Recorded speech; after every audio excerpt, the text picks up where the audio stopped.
Let's go ahead and bring in our special guest. His name is Joe Tashe.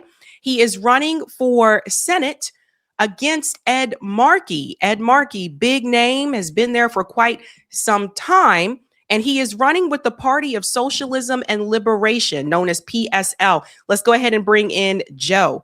What's going on, Joe? Hey, Sabrina. Thanks so much for having me.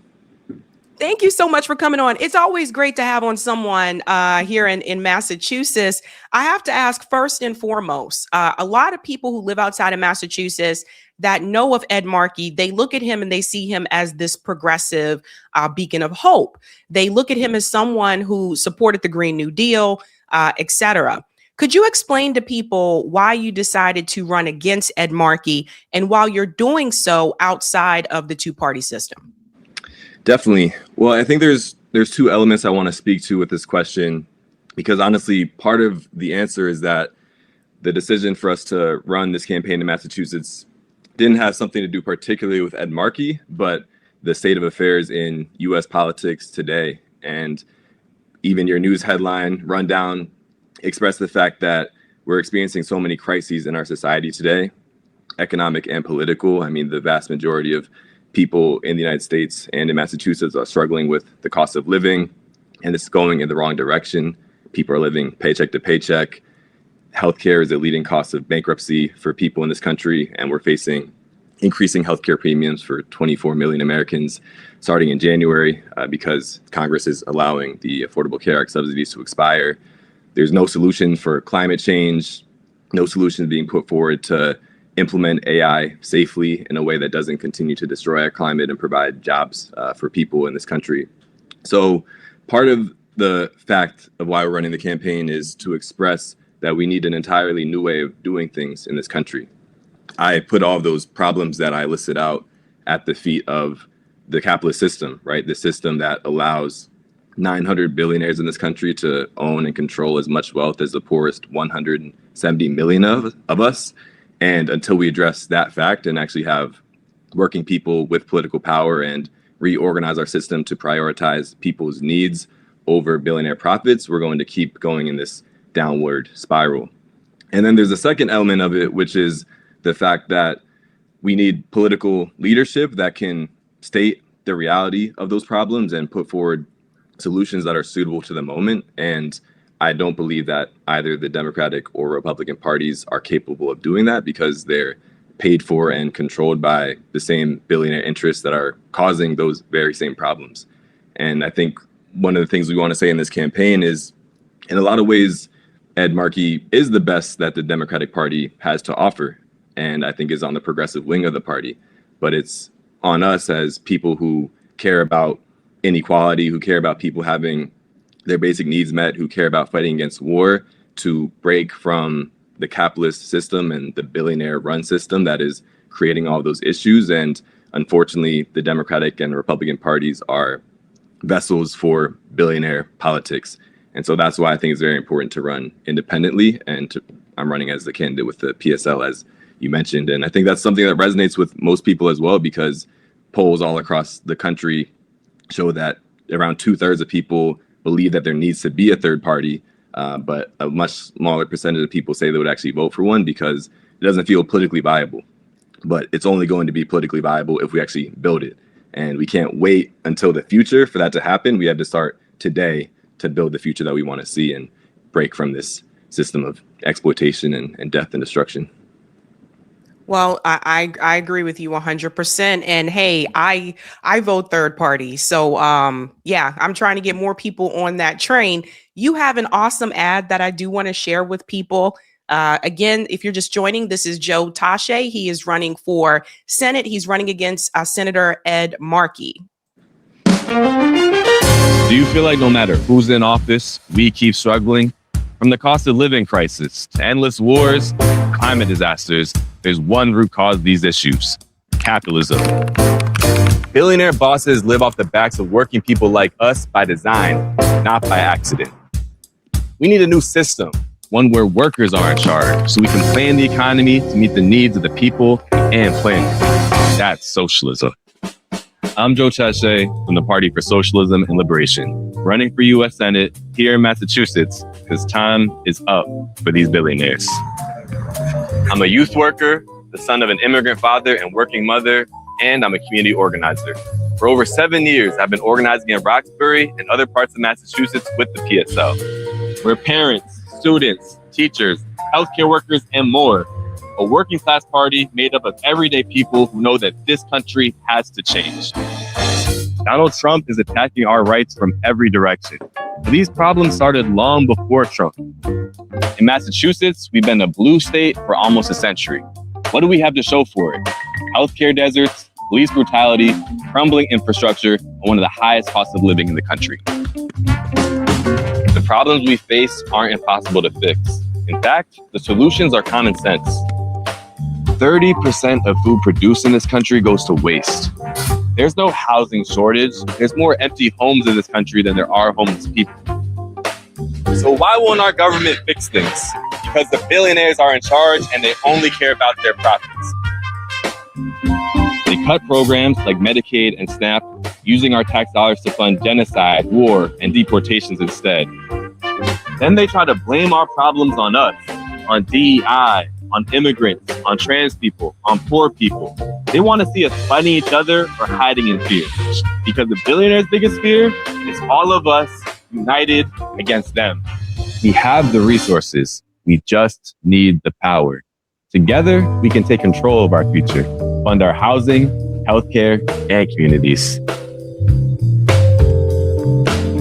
I'm running for Senate to fight for that future, but I can't do it alone. This movement needs all of us who are sick of living under the thumb of the billionaires. We don't need more politicians who will make deals with the far right. We need a new system. Capitalism is a national emergency. The solution is socialism. The solution! The solution! The solution! Joe, I really like that ad and I love the music. I like the jazzy kind of music. I have to say, one of the things that I really appreciate is the fact that you are also an organizer. You are organizing in Roxbury. I also read your about section on your website.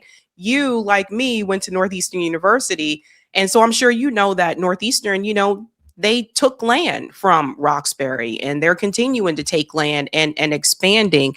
And I just think it's good to have someone, no shade to Ed Markey, right? Like Ed Markey, he came from working class background.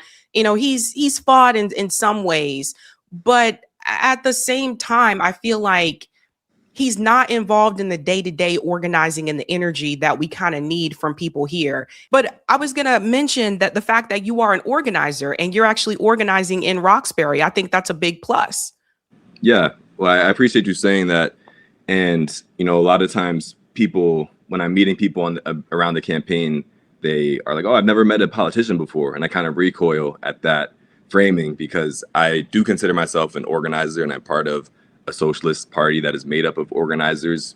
And you mentioned Northeastern University. That's where I first cut my teeth as a student organizer. And like you said, Northeastern is in Roxbury, a historically Black working class neighborhood, and has played a big role in buying up land, displacing residents.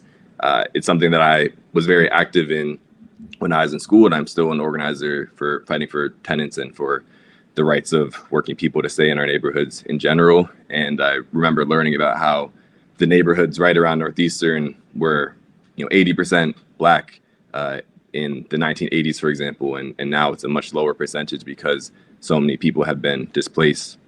And I was part of a group at Northeastern called the Housing Justice Coalition, and we organized with groups in Roxbury in particular to try to fight against the gentrification in the neighborhood. And one of the things that we did was organize a student body referendum.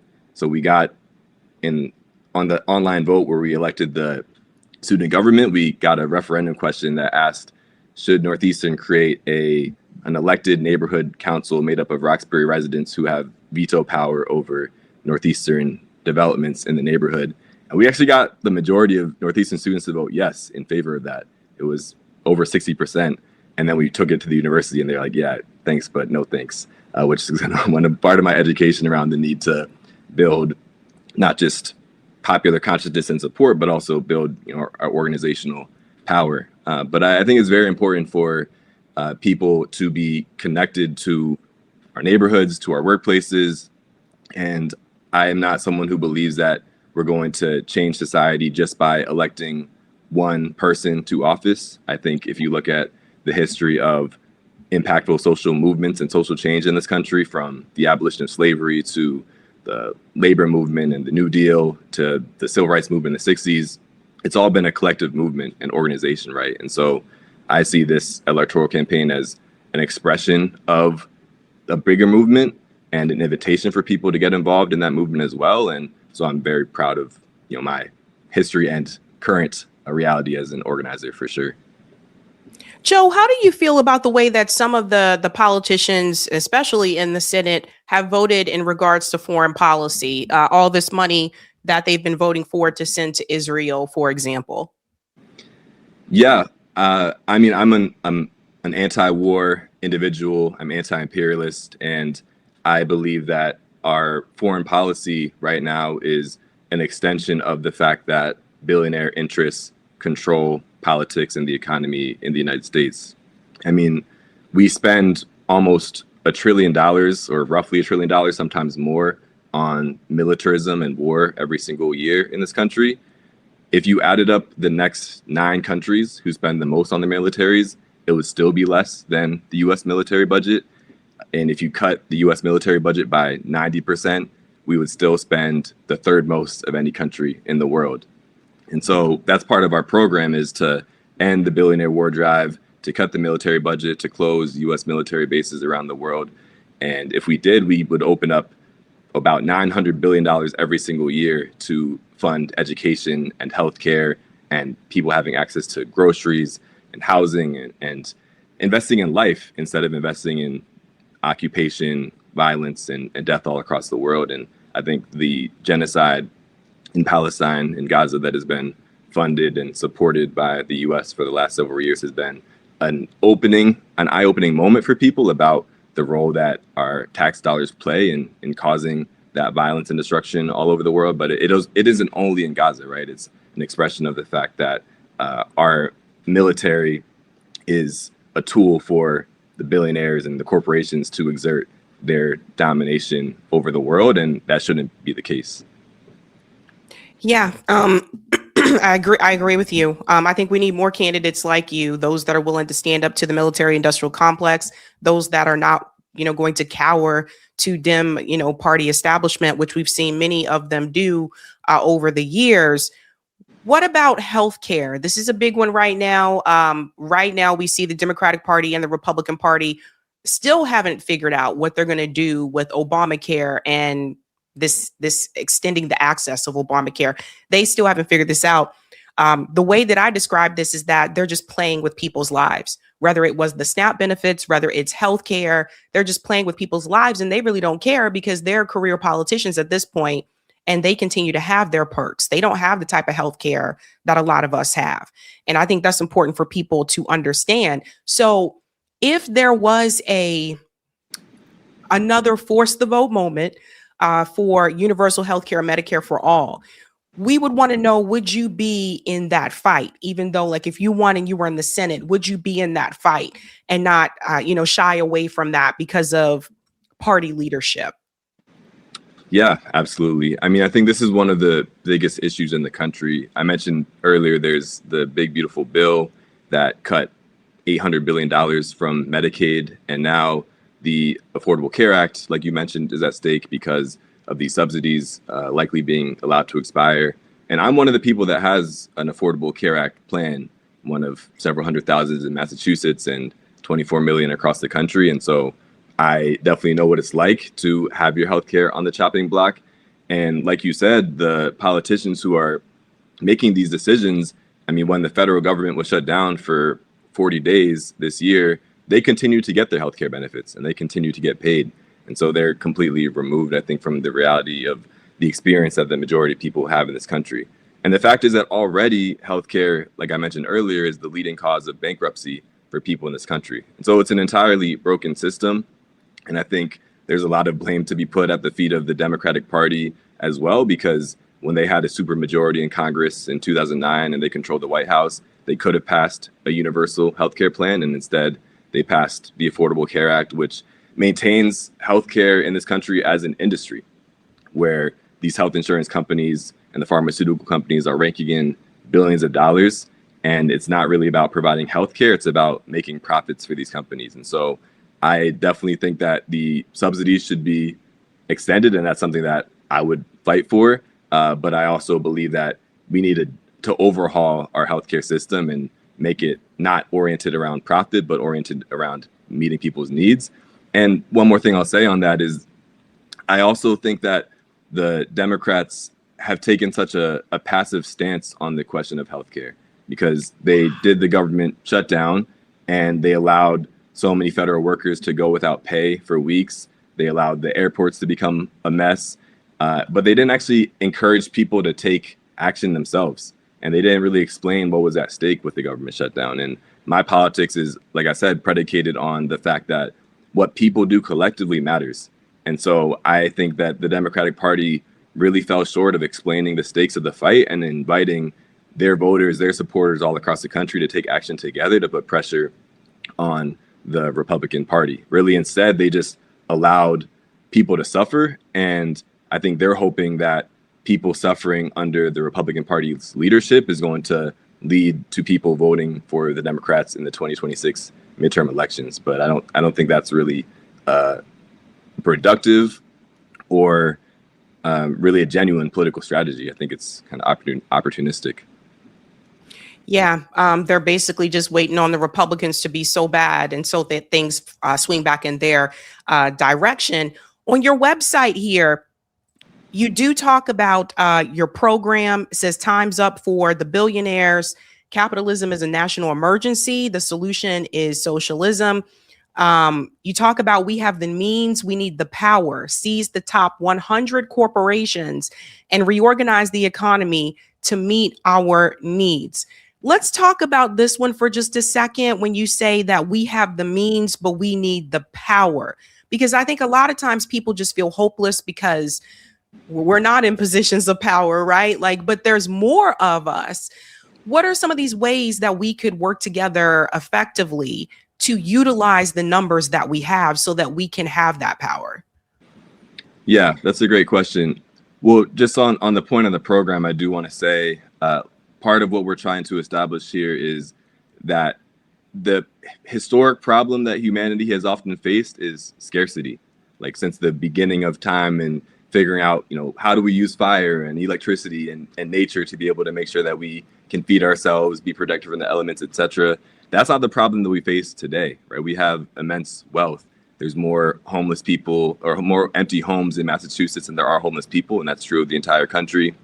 We throw out 40% of our food supply every year, and so we actually live in a society of abundance, but we just woefully misallocate those resources. And so part of this campaign is education for our people about the fact that there are real tangible solutions we can put in place. And the biggest barrier to those solutions being implemented is the 900 billionaires who represent 0.0003% of the population, and the politicians who represent their interests. So I think that's a big part of where our power starts, is the fact that information is so heavily controlled by the corporate media. It's controlled by the elected officials who really don't want us to understand the reality of what our society is, and the fact that the barriers to us having the things that we need is the system that is oriented around profit. And so that's one of the big goals of this campaign, is to raise that consciousness and get people to believe in an independent politics, a politics that's independent of the billionaire class and independent of their two parties, and building something for ourselves. And I think we can look to history that when people have taken mass action together in an organized way, whether that's through strikes, boycotts, other types of demonstrations, that's when history is made.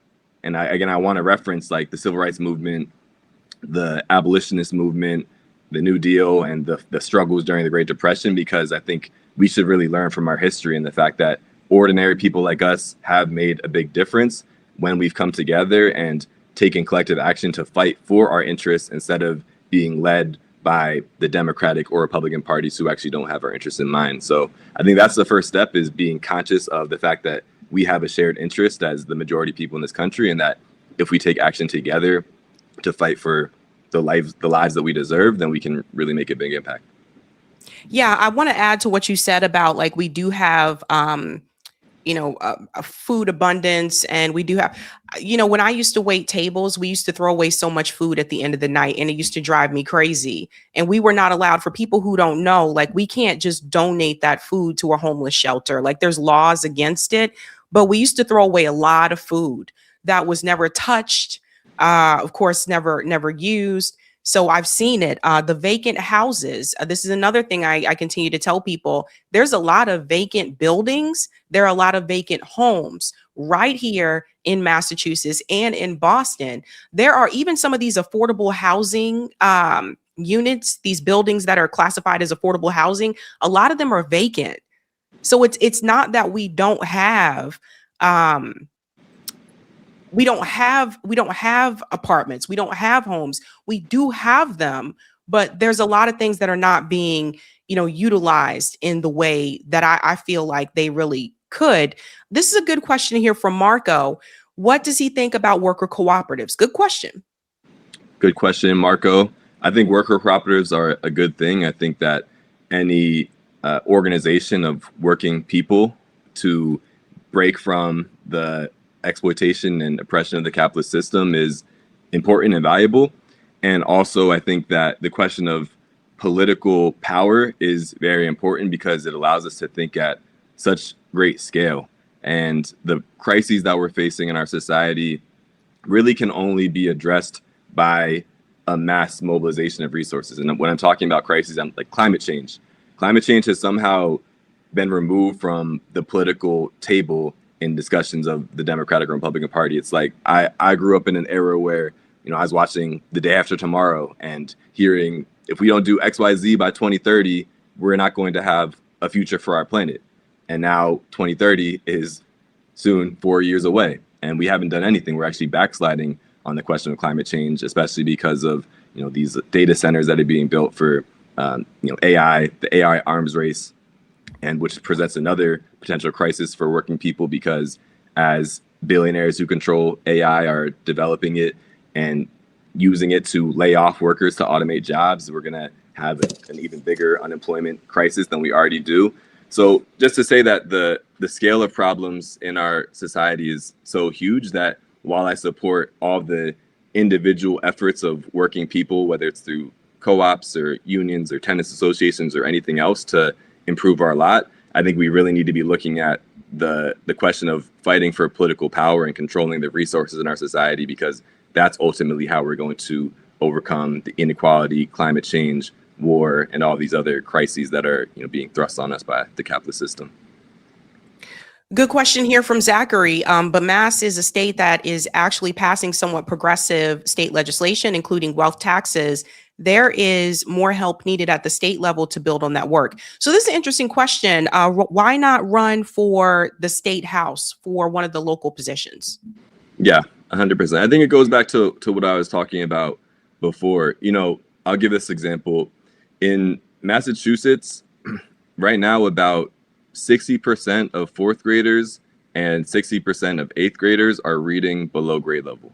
We have a major literacy crisis in our schools. And Massachusetts actually ranks #1 in public education across the country. And so as bad as the literacy outcomes are here in Massachusetts, they are even worse across the country. Now, we have the Fair Share Amendment in Massachusetts, which added an additional 4% tax to people who make over $1 million a year. And through the Fair Share Amendment, Governor Maura Healey allocated $25 million additional funding to public schools across Massachusetts in an effort to increase literacy. It's like a specific literacy initiative. Now, to spend an additional $25 million on education in every single state, all 50 states across the country, would cost the federal government $1.25 billion. To give an additional $100 million to all 50 states, it would cost the federal government $5 billion. And then when you compare that with what we're doing with billionaire tax cuts what we're doing with cuts to Medicaid and SNAP of hundreds of billions of dollars and investing hundreds of billions of dollars of additional funding in the military and ICE instead, it shows just the complete abdication of responsibility that our federal government is having towards meeting people's needs.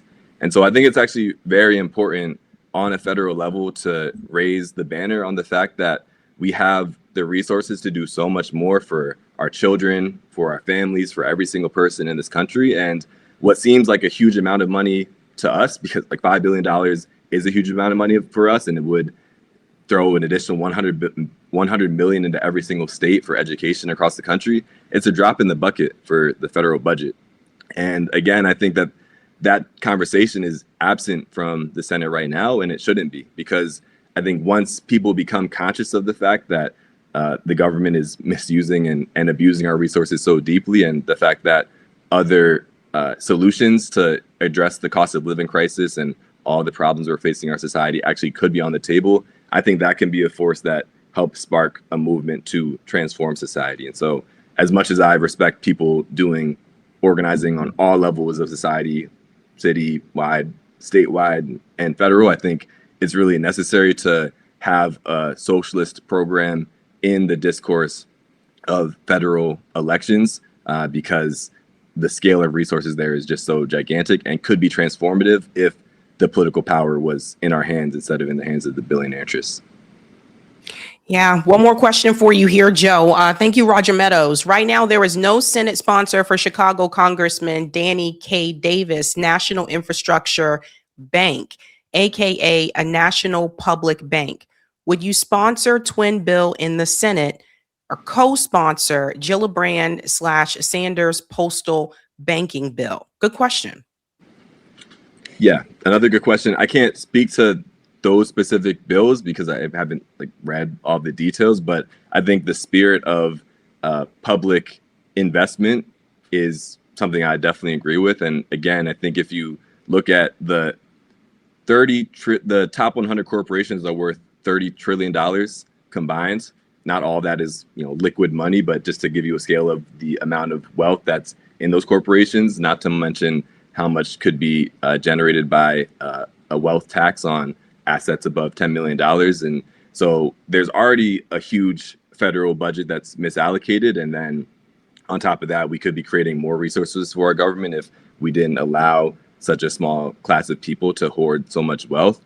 And I do think that the investment of those funds should be coming from the public realm and not to generate profits for these corporate banks, but instead the investment should be really having the interests of society in mind. And to give an example of what I think could be accomplished through that, in the 1930s and 40s, the federal government created about 10 million jobs through the New Deal, right? The Civilian Conservation Corps, through the Works Progress Administration.